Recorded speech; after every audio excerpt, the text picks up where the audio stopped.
नमस्कार दोस्तों। ठीक है, आज हम डिस्कस करने आ रहे हैं। ठीक है, प्रश्नावली आपके पास में 4.4 पुरानी बुक के अकॉर्डिंग और 4.3 नई बुक के अकॉर्डिंग। एनसीईआरटी जो नई आपके पास नई आई है उसमें 4.3 है ये प्रश्नावली। ठीक है, तो हम इसको डिस्कस करेंगे। ठीक है, अब आज हमें पहले बात तो इस प्रश्नावली को डिस्कस करने के लिए सबसे पहले हमें एक रूल डिस्कस करना है। उस रूल को क्या कहेंगे, आप उस रूल को डिस्कस करते हैं हम। ठीक है, वो रूल आपके पास है, आपके पास में विविक्तीकरण आपके पास में। तो हमारे पास ये आपके पास है श्रीधराचार्य नियम। श्रीधराचार्य नियम से कहता है कि माइनस का B plus minus under root B square minus का 4ac अपान 2 ये हमारे पास। ठीक है, अब यहां पास जो आपके पास वैल्यू है ये इस वैल्यू पे ध्यान दीजिए। ठीक है, इस वैल्यू की 4ac, ठीक है, इसको इक्वल टू कहते हैं डी। इसी को कहते हैं विभक्तिकर। क्या कहते हैं? विभक्तिकर। ठीक है, इसी को कहते हैं हम विभक्तिकर।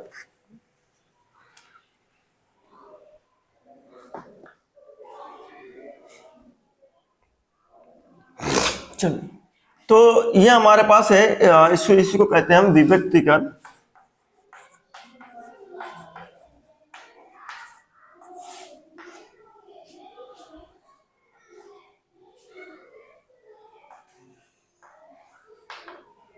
अब आगे की तरफ अगर बात करें विभक्तिकर आपके पास में, और इसमें अगर बात करें तो क्या है हमारे पास, समझते हैं इसको। विभक्तिकर का आपको मालूम हो गया, ये जो वैल्यू है बी स्क्वायर माइनस का 4ac दैट इज डी।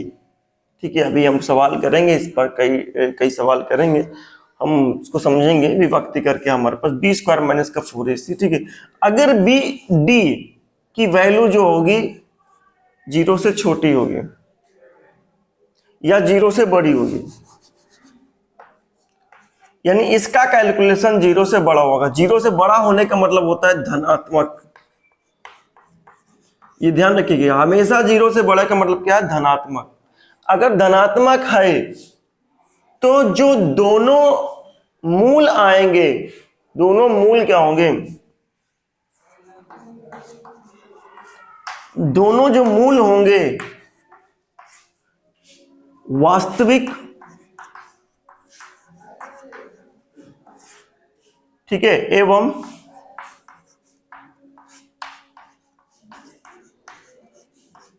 भिन्न भिन्न होंगे।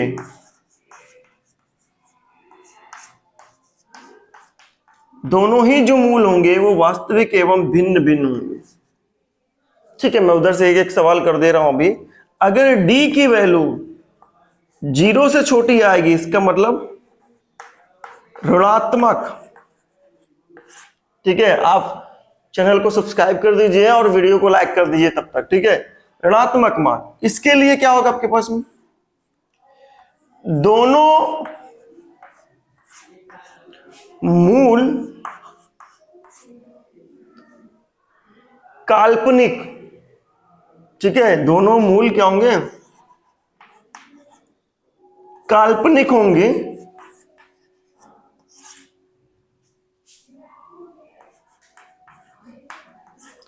एवं भिन्न भिन्न होंगे। या तो हम कह लें इसी को, वास्तविक में इसका अस्तित्व नहीं होगा। वास्तविक में इसका अस्तित्व नहीं है, मूल का अस्तित्व नहीं है। ठीक है, मूल का अस्तित्व नहीं है।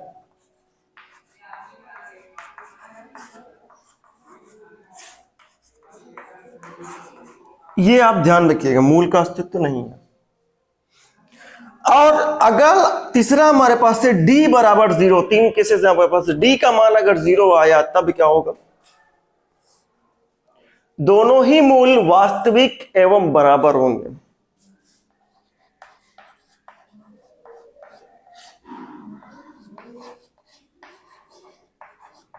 मूल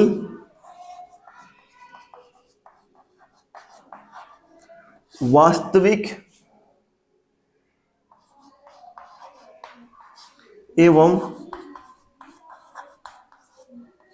बराबर होंगे। ठीक है, इस तरीके से हमारे पास ये आया वैल्यू। अब इसको हम समझते हैं एग्जाम्पल से। ठीक है, बुक के ही एग्जाम्पल हम लेते हैं। ठीक है, प्रश्नावली जो आपके पास है, मूलों की प्रकृति एक टॉपिक होगा, उसको ओपन कर लीजिए। इसमें जो पहला एग्जाम्पल है आपके पास में उसको समझते हैं। पहला एग्जाम्पल आपके पास में पुरानी बुक में 16 नंबर एग्जाम्पल है, नई बुक में कौन सा होगा आप देख लीजिएगा। हमसे बोला गया है 2x² 4x+3 बराबर 0 का आपको निकालना, विभक्तीकरण निकालना है। विभक्तीकरण निकालना है, ज्ञात कीजिए। फिर मूलों की प्रकृति ज्ञात कीजिए। प्रकृति मतलब यही सब बताना है, प्रकृति मतलब ये है आपके पास में। तो अब क्या करेंगे हम, अगर हमें इसको बताना है, पहली बात तो विभक्तिकर बताना, तो विभक्तिकर का b² माइनस का 4ac। तो b क्या है, b और a b c मैंने शुरुआत में ही बता रखा है आपके पास में। जो भी संख्याएं होंगी आपके पास में a b c की, उसको उसके चिन्ह के साथ आप उठाएंगे। ठीक है, तो b² मतलब -4 का स्क्वायर बेटा, -4, a की वैल्यू 2 और 3, a और 3 जो है, a और c जो है वो धनात्मक है, धनात्मक का 16 माइनस 4 3 12 बार दुनाई 24, तो वैल्यू आई माइनस का 8। यहां वैल्यू माइनस का 8 आ रही बेटा। माइनस का 8 क्या है, ध्यान दीजिए, ऋणात्मक मान है। -8 क्या ऋणात्मक है, यानी b² - 4ac की वैल्यू ऋणात्मक है। ऋणात्मक है, इसका मतलब d 0 से छोटा है। d 0 से छोटा है तो हम ये कह सकते हैं d की वैल्यू -8 जो है वो 0 से छोटी वैल्यू है। अगर -8 0 से छोटी वैल्यू है तो इसका मतलब दोनों मूल जो होंगे काल्पनिक एवं भिन्न भिन्न होंगे। इसमें क्या लिखा हुआ, ठीक है आपके पास में, इसका मतलब कोई भी वास्तविक मूल नहीं होंगे। ये नीचे मैंने ये भी लिखा हुआ है, मूल का अस्तित्व नहीं होगा, वास्तविक मूल का अस्तित्व नहीं। ठीक है, सीधा मैं यहां लिख देता हूं आपको क्लियर रहे, वास्तविक मूल का अस्तित्व नहीं है। ठीक है, इसमें इसका मतलब कोई भी वास्तविक मूल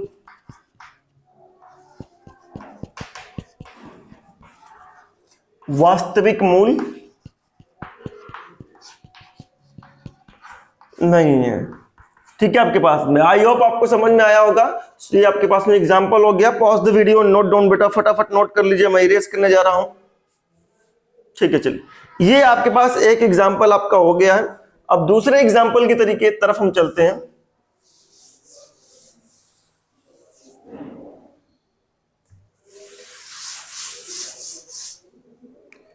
अब हमारा जो अगला क्वेश्चन है वो 17 आपके पास में जो एग्जांपल है वो आपके पास में वो ऐसा एग्जांपल है जो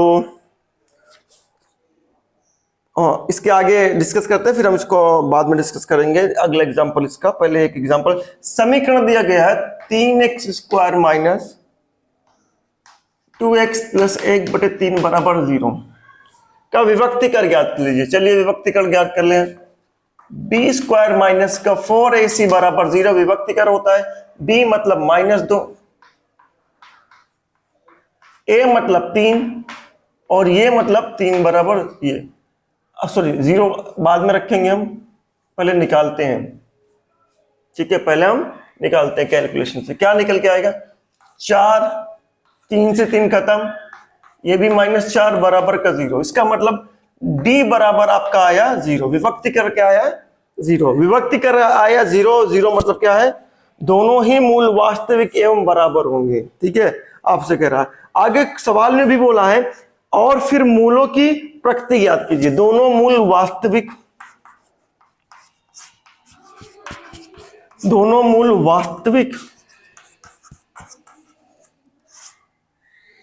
एवं बराबर होंगे।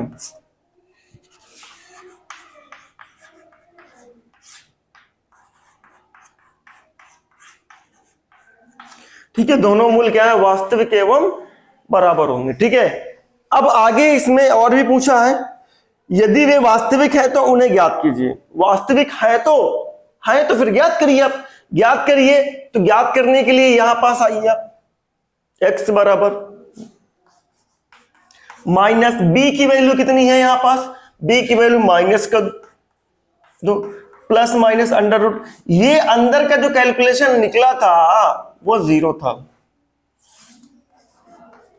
2 इंटू 3, तो कैलकुलेशन से क्या मिला, ये खत्म, ये 2/6, 2/6 मतलब 1/3, तो दोनों मूल जो होंगे भाई एक ही मिल रहा है ना आंसर, तो दूसरा भी यही है, क्योंकि आपके पास 2 मूल होंगे, अगर एक ये है तो दूसरा भी क्या है, यही है, तो दूसरा क्या है, दोनों मूल जो होंगे आप अगर देखें तो 1/3 पहला और दूसरा भी 1/3। ठीक है, आई होप आपको समझ में आया होगा। Pause the video, note down बेटा, नोट करिए।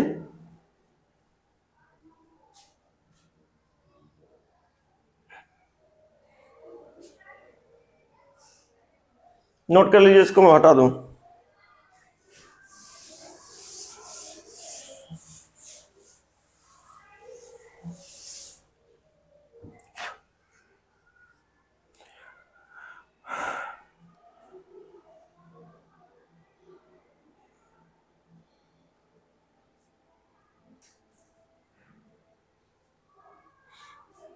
एक हमारे पास सवाल है x² - 6x + 3 = 0। इसके आपको निकालना है, प्रकृति भी बताना है, विभक्तिकरण भी बताना है, और अस्तित्व है तो मूल निकालना आपके पास में। ठीक है, तो हम b² - 4ac निकालते हैं। b मतलब 6 का स्क्वायर माइनस 4 × 2 × 3, धनात्मक में है ये दोनों, तो धनात्मक में रखा।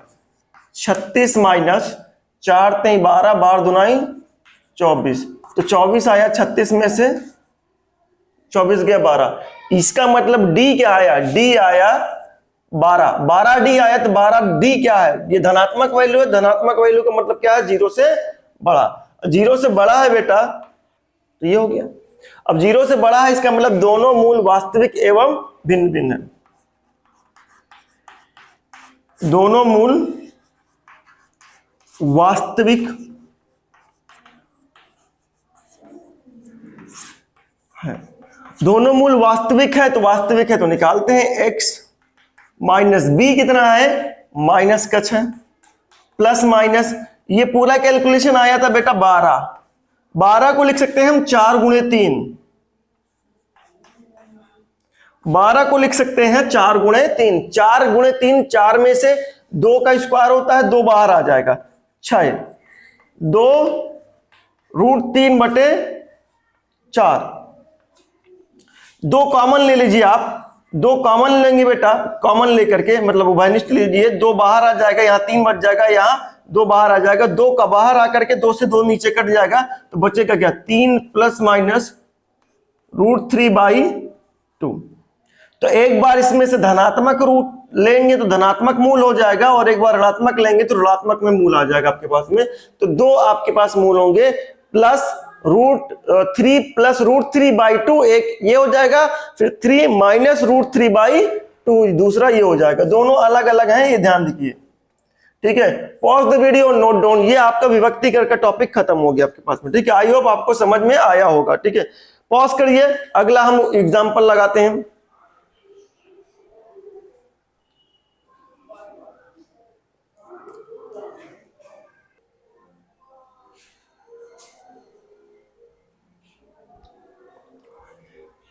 चलिए दोस्तों, यह हमारे पास एक सवाल जो अभी एग्जाम्पल छूट रहा था, क्या नाम है, प्रकृति वाले में एग्जाम्पल छूट रहा था ना, वो एग्जाम्पल हमारे पास है। देखिए, इसमें आपको कभी भी सवाल में मैं अभी से बता दे रहा हूँ, इस सवाल में कभी भी आपको डायग्राम बना के नहीं देता है। ठीक है, अभी तक जितनी बार भी ये सवाल आया डायग्राम बना के नहीं दिया गया, तो आप ध्यान रखिएगा, ये सवाल इसी तरीके से सॉल्व करना। तो इसी तरीके से मैंने सॉल्व कर लिया। तो उसको सवाल को पढ़ते जाएंगे, उसके बाद हम इसको थ्योरेटिकल मीनिंग को पढ़ते जाएंगे, और इसको फिर हम लिखते जाएंगे। 13 मीटर व्यास वाले एक वृत्ताकार पार्क की परिसीमा, परिसीमा का मतलब होता है उसका बाउंड्री, ठीक है, के बिंदु पर एक खंभा इस प्रकार गाड़ना है। मतलब एक खंभा गाड़ना है। ठीक है, खंभा क्या गाड़ना है समझिए। एक आपके पास में जो है वो वृत्ताकार पार्क है, तो हमने वृत्ताकार पार्क बना लिया बेटा। इसके एक बिंदु पर हमने ले लिया खंभा, मान लेते P बिंदु, और इसकी जो आपके पास व्यास है, व्यास बना लिया हमने, व्यास को A और B नाम दे दिया, एक केंद्र हो गया। बहुत ही अच्छा सवाल, प्यारा सवाल है, ध्यान रखिएगा बेटा, सब्सक्राइब कर दीजिए चैनल को, ठीक है। तो हमने ये देखा कि भैया इसके परिसीमा, परिसीमा ये होती है बाउंड्री, बड़ी परिसीमा इसी को कहते हैं, ठीक है। तो परिसीमा पर हमने एक बिंदु लिया जिस पर खंभा गाड़ दिया हमने, ठीक है, ये खंभा गाड़ दिया, P खंभा हमारे पास में, ठीक है, और जो व्यास है उसको हमने ड्रा कर दिया, व्यास दिया गया तो व्यास को भी लिखना पड़ेगा, केंद्र, ये केंद्र हो गया आपके पास में, ठीक है।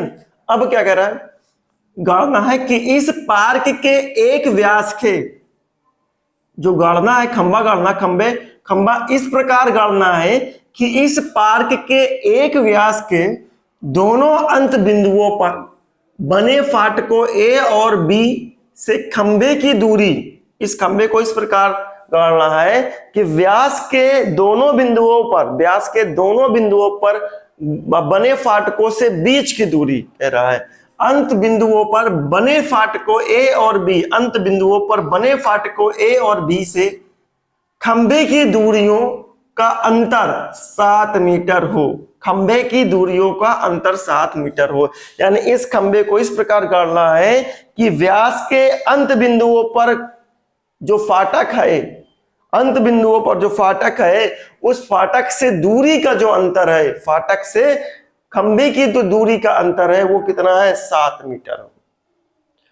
तो दोनों फाटकों से कितनी दूरियों पर खंभा गाड़ना है, दोनों फाटकों से, इससे कितनी दूरी पर गाड़ना है, इससे कितनी दूरी पर गाड़ना है, ये आपको पता है। मुझे इतना बता दिया है कि इससे जो दूरी है और इससे जो दूरी है, इन दूरियों का जो अंतर है वो 7 मीटर है, इतनी बात बोल दिया। तो मान लेते हैं एक दूरी ये हो गई बेटा, मान लिया हमने x, एक दूरी ये हो गई बेटा, कुछ होगी आपके पास, एक ही आपके पास में वेरिएबल मानना है, तो माना, ठीक है, खंबे P की दूरी, ठीक है, खंबे P की दूरी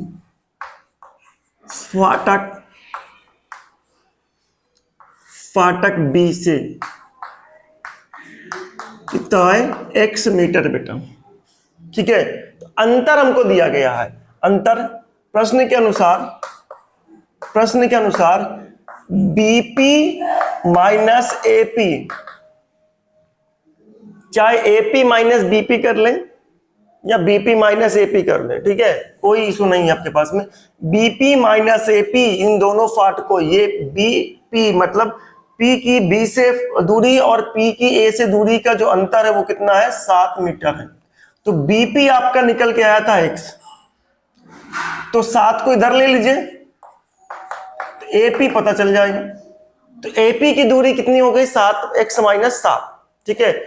ये ध्यान रखिए, अगर आप इसको x लेते हैं तो ये आपके पास x प्लस 7 मिल के आता है, ठीक है। ये ध्यान रखिएगा, सवाल गलत नहीं है, बुक में x प्लस 7 भी हो सकता है, लेकिन कंसेप्ट सही है आपके पास में। आप अगर इसको x लोगे, मानोगे, a से x मानोगे, तो यहां पर धनात्मक वैल्यू मिलेगी, x प्लस 7 मिलेगा, ठीक है। तो ये मिलने के बाद हम क्या करेंगे, हमको पता है कि जो APB जो है वो क्या है, 90 डिग्री है, 90 डिग्री है, इसका मतलब अर्धवृत्त कोण है, ठीक है। 9 में आपको ये पढ़ाया गया अर्धवृत्त कोण, ठीक है। व्यास के द्वारा परिसीमा पर जो भी कोण बनता है वो अर्धवृत्त कोण होता है, उसकी वैल्यू 90 डिग्री होती है। अगर अर्धवृत्त कोण है तो ये जो ABP है ये समकोण त्रिभुज हो गया, ठीक है। जो त्रिभुज बन रहा है ये 90 डिग्री हो गया, तो ये पूरा त्रिभुज क्या है, समकोण त्रिभुज है। और जब समकोण त्रिभुज है तो सामने वाली भुजा हो गई आपके पास में कर्ण, तो कर्ण का वर्ग, पाइथागोरस प्रमेय से कर्ण का वर्ग, क्योंकि तीनों भुजा मालूम हो चुकी है, तो कर्ण का वर्ग, ठीक है, आधार का वर्ग प्लस x माइनस 7 का वर्ग, ठीक है। BP और AP ये मालूम हो चुका है, BP x है आपके पास में, तो दो भुजा वो मालूम हो चुकी है, तीसरी भुजा आपके पास कर्ण AB हो गई, तो कर्ण का वर्ग इज इक्वल टू आधार का वर्ग प्लस लंब का वर्ग, तो 169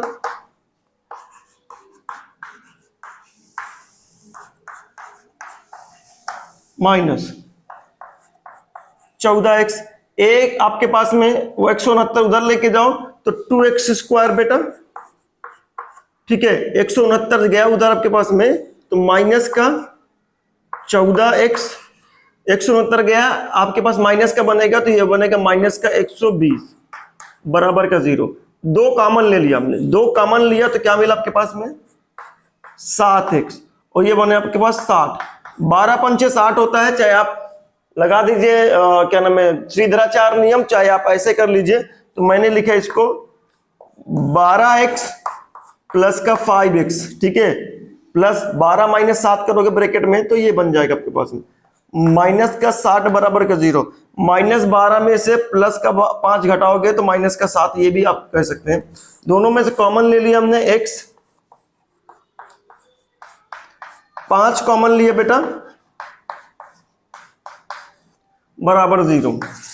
अब कैलकुलेशन करें तो x माइनस 12 दोनों में से कॉमन लिया हमने, x माइनस 12 दोनों में से कॉमन लिया तो x प्लस का 5 बचा बराबर 0। तो x की वैल्यू एक बार आई प्लस का 12 और x बार आई माइनस का 5।